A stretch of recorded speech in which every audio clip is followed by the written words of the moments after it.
Bonjour, je suis Aïssatou Ouattara, fondatrice et directrice du cabinet Aïs Consulting, un cabinet en ressources humaines spécialisé dans l'externalisation de la fonction GRH, présent au Gabon, au Sénégal et en France.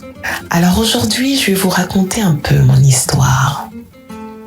Durant 15 ans dans les ressources humaines, j'avais une vie trépidante, à 100 à l'heure, toujours entre deux avions. Mais un jour, tout s'est arrêté à la suite d'un événement majeur qui a complètement redistribué les cartes de ma vie. Et c'est là que s'est créée la brèche par où s'est immiscé le doute, la peur, la perte de confiance en moi et la remise en question de mes choix. Je me suis enfoncée dans les méandres de mes pensées, jusqu'au jour où j'ai réalisé que je devais me sauver ou périr. Alors j'ai fait ce qui me semble aujourd'hui avoir été le plus dur. J'ai fait le choix de me sauver. J'ai fait le choix de me faire accompagner par un illustre coach du nom d'Edward Stack qui a complètement révolutionné ma vie. Il m'a fallu beaucoup de temps. Mais j'ai enfin fini par comprendre qui je suis vraiment. Quelles sont mes valeurs? Quelles sont mes aspirations? Quels sont mes rêves? Quelle est ma mission sur cette terre? J'ai réussi à me reconnecter à la femme que je suis aujourd'hui. Une femme forte, une femme alignée, une femme ancrée, une femme déterminée à accompagner à son tour les femmes qui vivent ce à quoi j'ai survécu. Parce que oui, le coaching avec Edouard a été salvateur.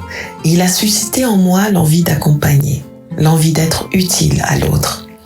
Je me suis alors formée au coaching professionnel à l'école IR auprès de Nathalie Lourdel et de Chloé Asensio.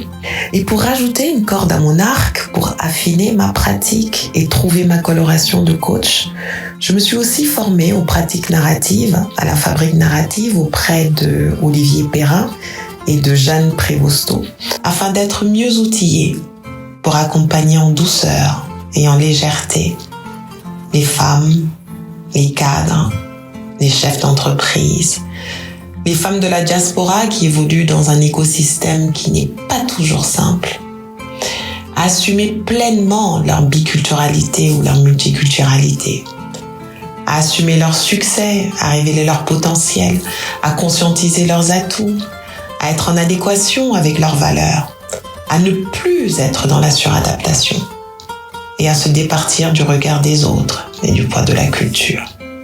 En fait, tout simplement, à trouver la liberté d'oser être soi. Je vous invite donc à oser faire le plus dur. Faites le choix de vous sauver. Faites le choix de vous faire accompagner. Je suis prête et disposée à vous écouter et à répondre à toutes vos questions.